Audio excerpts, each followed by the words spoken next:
In un mondo segnato da oltre 50 conflitti armati attivi, l'idea che lo sport possa diventare un messaggio di pace può sembrare utopia. Eppure è proprio da questa provocazione che nasce il tema scelto per la 10ª edizione del premio Giorgio Lago Juniores, Olimpiadi Sfida di Pace, il concorso rivolto agli studenti dell'ultimo anno delle scuole superiori di Veneto e Friuli Venezia Giulia è stato presentato a Treviso.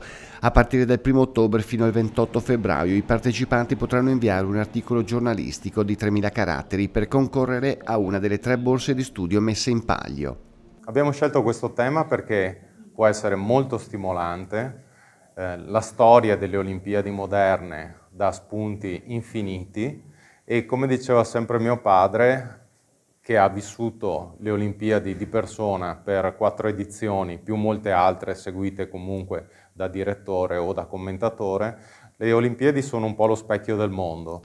Ma le novità non finiscono qui. Per celebrare il decennale gli istituti scolastici dei vincitori riceveranno un premio di 1.000 euro ciascuno per progetti di formazione giornalistica. Inoltre per la prima volta i vincitori potranno accedere gratuitamente al corso della scuola di giornalismo Dino Buzzati dell'Ordine dei giornalisti del Veneto, un'occasione formativa ma anche civile.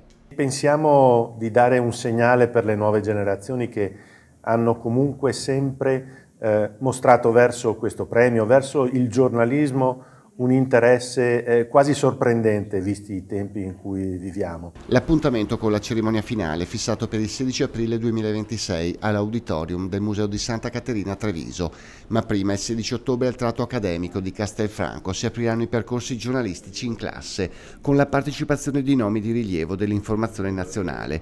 Per molti sarà il primo passo verso il mestiere del racconto, per tutti una sfida da affrontare con penna ma anche spirito critico.